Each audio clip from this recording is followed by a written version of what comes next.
മേൽശാന്തി പൂജ കഴിഞ്ഞിട്ട് ഒരു 12 മണി 1 മണി ആകുമ്പോഴേക്ക് അദ്ദേഹത്തിൻ്റെ റൂമിൽ വരും. ആ റൂമിൽ വന്നിരിക്കുന്ന സമയത്ത് അവർ അനുവാദത്തോടു കൂടി അദ്ദേഹത്തിന് സമർപ്പിക്കുകയും അദ്ദേഹത്തിൻ്റെ പരിപൂർണ അനുഗ്രഹം മേടിക്കുകയും ചെയ്താൽ ഏറെക്കുറെ ദുരിതം തീരുന്ന പറയുന്നത്. ഈ ശാപം 7 തലമുറ വരെ വന്ന് ഇവർക്ക് ധനം വരെ ഇല്ലാണ്ടാവും, ദുരിതക്കയത്തിലാവും. ഇതിനും പരിഹാരങ്ങളാണ് ഈ പറയുന്ന കാര്യങ്ങളെല്ലാം. കാരണം ഒരുത്തനെ വേദനിപ്പിച്ചാൽ അറിയാലോ, കർമ്മ എന്ന് പറഞ്ഞ സാധനമുണ്ട്, അനുഭവിക്കേണ്ടി വരും. അവിടെ വഴിപാടുകൾ ചെയ്യുന്നതും അവിടെ ഇരിക്കുന്നതും 2-3 ദിവസം അവിടെ നാമം ജപിക്കുന്നതൊക്കെ നമ്മളെ ദുരിതം അകറ്റാനാണ്. ചില ദുരിതങ്ങൾ നമ്മളെ ജീവിതത്തിൽ പോകൂല. പശുദാനം എന്ന് പറയുമ്പോൾ പശുവിനെ കൊടുക്കുക എന്നല്ല അതിൻ്റെ അർത്ഥം. പലർക്കും അറിയില്ല എന്താണ് പശുദാനം എന്ന് പറഞ്ഞാൽ. പശുദാനം എന്ന് പറയുമ്പോൾ, നമസ്കാരം, NBC ജ്യോതിഷ ചാനലിലേക്ക് സ്വാഗതം. ഇവിടെ ഇന്ന് പറയാൻ പോകുന്ന ഒരു പ്രധാന കാര്യം ഉഗ്രം പരിഗ്രം. ഈ ഉഗ്രം പരിഗ്രം എന്ന് കേൾക്കുമ്പോൾ എന്താ നമ്മളെ മനസ്സിൽ വരുന്നത് എന്താ വെച്ചാൽ, നമ്മുടെ ജീവിതത്തിൽ ദാനധർമ്മങ്ങൾക്കുള്ള പ്രാധാന്യം എന്താ വെച്ചാൽ, ദുരിതങ്ങൾക്ക് ഒരു മോക്ഷം, ദുരിതം അകലണമെങ്കിൽ ദാനത്തിൽ കൂടെ മാത്രമേ ചെയ്യാൻ പറ്റുള്ളൂ. പിന്നെ ഒരു വിഷയം എന്താ വെച്ചാൽ, മഹാക്ഷേത്രങ്ങളിൽ പോയി ദർശനം നടത്തുക, മഹാക്ഷേത്രങ്ങളിൽ വഴിപാട് ചെയ്യുക, മഹാക്ഷേത്രങ്ങളിൽ പോയി നാമം ജപിക്കുക, പിന്നെ നമ്മൾ വീടുകളിൽ സന്ധ്യാവിളക്ക്, അതേമാതിരി വീട്ടിൽ തന്നെ വെച്ചാരാധന, വിളക്ക്, ഫോട്ടോയിലൊക്കെ വിളക്ക് വെച്ചിട്ട് ജപിക്കുക, ഒരു ഉപാസന എടുക്കുക. ഇതൊക്കെ നമ്മളെ ദുരിതങ്ങൾ പോകാനാണ്. ഗായത്രി മന്ത്രം ജപിക്കുന്നതും അതേമാതിരി ഗുരുവായൂർ, മൂകാംബി, അങ്ങനെ വലിയ വലിയ മഹാക്ഷേത്രങ്ങളിലൊക്കെ പോയിട്ട് നമ്മൾ ദർശനം നടത്തുന്നതും അവിടെ വഴിപാടുകൾ ചെയ്യുന്നതും അവിടെ ഇരിക്കുന്നതും 2-3 ദിവസം അവിടെ നാമം ജപിക്കുന്നതൊക്കെ നമ്മളെ ദുരിതം അകറ്റാനാണ്. ചില ദുരിതങ്ങൾ നമ്മളെ ജീവിതത്തിൽ മുൻജന്മ ശാപങ്ങൾ എന്ന് പറഞ്ഞ രീതിയിലുള്ള ദുരിതങ്ങൾ ഉണ്ടാവും. ഈ ദുരിതങ്ങൾ ചിലത് പോകൂല, ചിലത് കർമ്മ എന്ന സംഭവമുണ്ട്.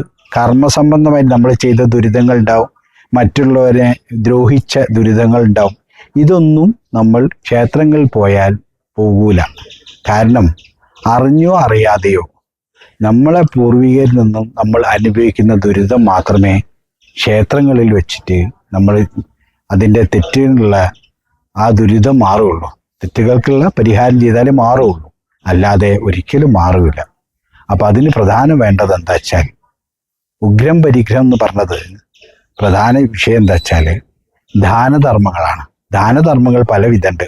ഇപ്പോൾ ഉദാഹരണം തന്നെ, ഇന്നാളൊരാൾ ചോദിക്കേണ്ടായി, ഒരു ജ്യോത്സ്യം പറഞ്ഞത്രേ പശുദാനം ചെയ്യണം. അപ്പം ഇവരെന്നോട് പറഞ്ഞെന്താ വെച്ചാൽ, തിരുമേനി, പശുദാനം ചെയ്യാൻ ഒരു പശുവിനെ വാങ്ങാൻ ഞങ്ങളടുത്ത് ഗതിയില്ല. ജ്യോത്സ്യം പറഞ്ഞു പശുദാനം ചെയ്യാൻ, പശുവിനെ ഞങ്ങൾ എങ്ങനെ ദാനം ചെയ്യുന്നു, പശുവിനെ കൊടുക്കാൻ ഞങ്ങളടുത്ത് കാശ് വേണ്ടേ എന്നാണ് എന്നോട് ചോദിച്ചത്. പക്ഷേ പശുദാനം എന്ന് പറയുമ്പോൾ പശുവിനെ കൊടുക്കുക എന്നല്ല അതിൻ്റെ അർത്ഥം. പലർക്കും അറിയില്ല എന്താണ് പശുദാനം എന്ന് പറഞ്ഞാൽ. പശുദാനം എന്ന് പറയുമ്പോൾ 25 വെറ്റില, 5 അടക്ക, 1 പിടി എണ്ണാപ്പണം, ഒരു ദക്ഷിണ, ഇത് ഒരു നാക്കിലയിൽ വെച്ച്, ഒരു ഡബിൾ മുണ്ടും വെച്ച് നാക്കിലയിൽ വെച്ച്, ആർക്കാണ് ദുരിതം, ഇപ്പം ചിലർക്ക് ദുരിതം പെട്ട് കിടക്കുന്നവരുണ്ടാവും, അതായത് രോഗശയ്യയിൽ കിടക്കുന്നവരുണ്ടാവും, വളരെയേറെ വേദനപ്പെട്ട് സങ്കടപ്പെട്ട് രോഗം മാറാത്തവരുണ്ടാവും, അല്ലെങ്കിൽ രോഗാവസ്ഥയിലാക്കിയിട്ട് എഴുന്നേറ്റ് നടക്കാത്തവരുണ്ടാവും. അങ്ങനെ നമ്മൾ പല ആൾക്കാരും പല രീതിയിലാണ് ദുരിതം അനുഭവിക്കുന്നത്. ഈ ദുരിതം അകറ്റാനാണ് ഈ പശുദാനം എന്ന് പറയുന്നത്.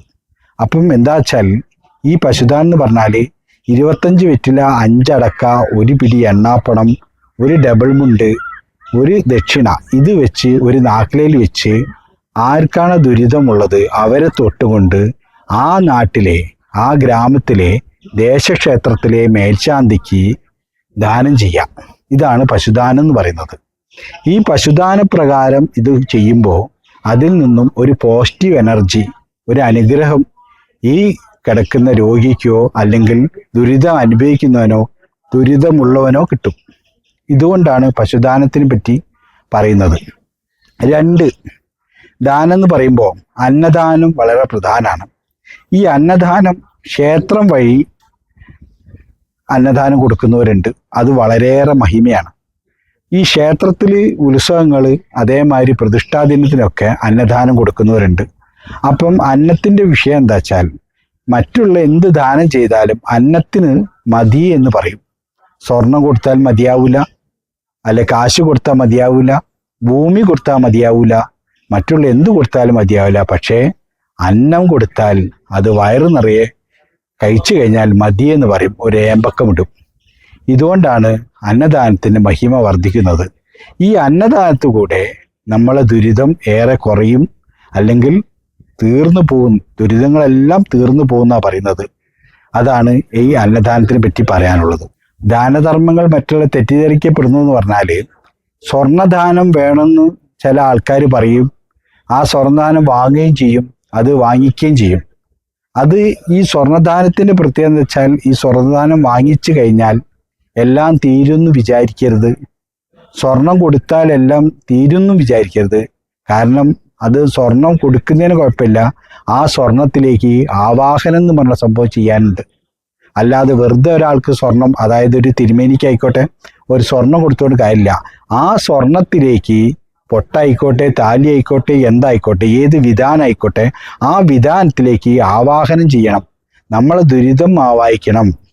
ഇപ്പോൾ ഉദാഹരണം തന്നെ സുഹൃത ഹോമം എന്ന് പറഞ്ഞ ഹോമമുണ്ട്. ഈ സുഹൃത ഹോമം ചെയ്ത് സുഹൃത ഹോമത്തിൽ ഇത്ര ഒരു ഉരുക്കയച്ച് ഹോമിച്ച് നെയ്യ് ഹവിസ് ഇതൊക്കെ ഹോമിച്ചതിന് ശേഷം അവസാനം സായുജ്യ പൂജ ചെയ്തതിന് ശേഷം ഈ സ്വർണ്ണത്താലിയോ സ്വർണ്ണപ്പൊട്ടിലേക്കോ ഈ ദുരിതശാപങ്ങൾ ആവാഹിക്കും. ഈ ആവാഹിച്ചിട്ട് കഴിഞ്ഞാൽ ഈ സ്വർണം നേരെ ഏതെങ്കിലും മഹാക്ഷേത്രത്തിൽ ഭണ്ഡാരം ചെയ്യുക, അല്ലാണ്ട് തിരുമേൻ്റെ വീട്ടിലേക്ക് കൊണ്ടുപോകില്ല. പലരും തെറ്റിദ്ധരിക്കുന്നത് ആ സ്വർണം തിരുമേനിക്കുള്ളതാണ്. ഒരിക്കലും തിരുമേനിമാർ കൊണ്ടുപോകില്ല, അത് തോന്നുകയാണ്. ഇവരത് കൊണ്ടുപോയിട്ട് ക്ഷേത്രത്തിൽ കൊടുക്കണം. കാരണം ഇത് ദുരിതം ആവാഹിച്ച സ്വർണം ആയതുകൊണ്ട് അത് വീട്ടിൽ ഇല്ലത്ത് സൂക്ഷിക്കാൻ പറ്റൂല.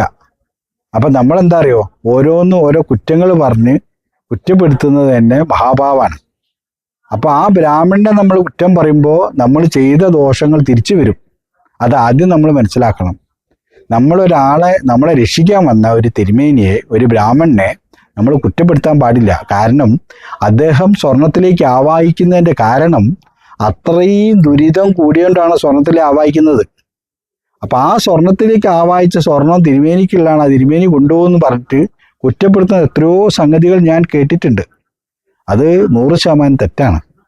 അങ്ങനെ ഒരു ബ്രാഹ്മണൻ ചെയ്യൂല ഒരിക്കലും. പറഞ്ഞുണ്ടാക്കുന്നതിനൊക്കെ ഒരു കണക്കുണ്ടല്ലോ. അതായത് ഈ ക്ഷേത്രത്തിലെ സംബന്ധിച്ചോളം ക്ഷേത്രത്തിൽ കൊണ്ടുപോയി കൊടുക്കാനുള്ളതാണ് ഈ സ്വർണത്തിലേക്കുള്ള ആവാഹനം. അങ്ങനെ കുറേ ദുരിതം തീരും. രണ്ടാമത്തെ ദുരിതം തീരുന്നത് അന്നദാനത്തു കൂടിയാണ്. അന്നദാനം കൂടി വഴി നമ്മളെ ദുരിതങ്ങൾ തീരും. മൂന്നാമത്തത് പശുദാനം എന്ന് പറയും, ഈ പശുദാനത്തിൽ കൂടെ ചെയ്യും. നാലാമത്തത് മൂകാംബിക ഗുരുവായൂർ എന്നീ ക്ഷേത്രത്തിൽ പോയി നമ്മൾ നാമം ജപിച്ചിട്ടും അവിടെ മേൽശാന്തി, ഗുരുവായൂർ മേൽശാന്തിക്ക് കാലേച്ചൂട്ട് എന്ന് പറഞ്ഞൊരു സംഭവമുണ്ട്. അത് ചെയ്താൽ വളരെ നല്ലതാണ്. കാലേച്ചൂട്ട് എന്ന് പറയുമ്പോൾ അതെന്താണെന്നും അറിയാത്തവരുണ്ടാവും. അറിവിലേക്കായിട്ട് ഞാൻ പറയുകയാണ്. കാലേച്ചൂട്ട് എന്ന് പറയുന്നത് ഒരു നാക്കലയിൽ ഒരു ഡബിളുമുണ്ട്, 25 വെറ്റില, 5 അടക്ക, ഒരു ദക്ഷിണ, ഇത് കൊടുത്ത് മേൽശാന്തി പൂജ കഴിഞ്ഞിട്ട് ഒരു 12 മണി 1 മണി ആകുമ്പോഴേക്ക് അദ്ദേഹത്തിൻ്റെ റൂമിൽ വരും. അതായത് ഗുരുവായൂർ ക്ഷേത്രത്തിൻ്റെ വടക്ക് ഭാഗത്ത് ആ റൂമിൽ വന്നിരിക്കുന്ന സമയത്ത് അവർ അനുവാദത്തോടു കൂടി ഈ കാലേച്ചൂട്ട് അദ്ദേഹത്തിന് സമർപ്പിക്കുകയും അദ്ദേഹത്തിൻ്റെ പരിപൂർണ അനുഗ്രഹവും മേടിക്കുകയും ചെയ്താൽ ഏറെക്കുറെ ദുരിതം തീരുന്ന പറയുന്നത്. കാരണം എന്താ വെച്ചാൽ, പണ്ട് നമ്മളെ പൂർവികര് ബ്രാഹ്മണരെ അപമാനിച്ച ശാപമുണ്ടാകാം, ബ്രാഹ്മണരെ സദസ്സിലിട്ട് അപമാനിച്ച ശാപമുണ്ടാകാം, ബ്രാഹ്മണരെ ദ്രോഹിച്ച അപമാനം ഉണ്ടാകാം, ബ്രാഹ്മണരെ സ്ഥലം വാങ്ങിച്ചിട്ട് കാശ് കൊടുക്കാത്തതിൻ്റെ അപമാനം ഉണ്ടാകാം. അങ്ങനെ ഒരുപാട് അപമാനങ്ങൾ ബ്രാഹ്മണർക്ക് കൊടുത്തു കഴിഞ്ഞാൽ സ്വാത്വികന്മാരായ ബ്രാഹ്മണര് ശാപം കൊണ്ട് ചരവർഷം ചെയ്യുക, അല്ലാതെ അവർക്കൊന്നും ചെയ്യാൻ കഴിയില്ല. അപ്പം അതിൻ്റെ ദുരിതം തീരണമെങ്കിൽ നമ്മൾ ഗുരുവായൂർ പോയിട്ട് ജപിച്ചോണ്ടോ മൂകാംബിക പോയി ജപിച്ചോണ്ടോ കഴിയില്ല. ഇങ്ങനെ പശുദാനം, കാലേച്ചൂട്ട്, അന്നദാനം, ഇതിലൂടെ നമ്മളെ ആ ദുരിതത്തിൻ്റെ ശക്തി കുറയ്ക്കുക. അത് നമ്മൾ 3 മാസം കൂടുമ്പോൾ വീണ്ടും ചെയ്യുമ്പോൾ അതിങ്ങനെ കുറഞ്ഞു വരും. നമ്മളെ ദുരിതങ്ങൾ, പ്രശ്നങ്ങൾ കുറഞ്ഞു വരും. ഇതാണ് അതിൻ്റെ പ്രധാന സംഗതി. അപ്പം ദാനധർമ്മത്തിന് നമ്മളെ മനുഷ്യ ജീവിതത്തിൽ ഒരുപാട് കാര്യങ്ങളുണ്ട്, ഒരുപാട് കാര്യങ്ങൾ ചെയ്യാൻ കഴിയും. പിന്നെ മനസ്സുകൊണ്ട് ചില ആൾക്കാരുണ്ട് ബിസിനസ് കാര്യങ്ങളൊക്കെ ചെയ്ത് സാമ്പത്തികമായിട്ട് തൻ്റെ കൂടെയുള്ള ആൾക്കാരെ വഞ്ചിക്കുക, അവരടുത്ത് നിന്ന് സമ്പത്ത് തട്ടിയെടുക്കുക, അതും വലിയൊരു ശാപമാണ്. ഈ ശാപം 7 തലമുറ വരെ വന്ന് ഇവർക്ക് ധനം വരെ ഇല്ലാണ്ടാവും, ദുരിതക്കയത്തിലാവും. ഇതിനും പരിഹാരങ്ങളാണ് ഈ പറയുന്ന കാര്യങ്ങളെല്ലാം. കാരണം ഒരുത്തനെ വേദനിപ്പിച്ചാൽ അറിയാലോ, കർമ്മ എന്ന് പറഞ്ഞ സാധനം ഉണ്ട്, അനുഭവിക്കേണ്ടി വരും.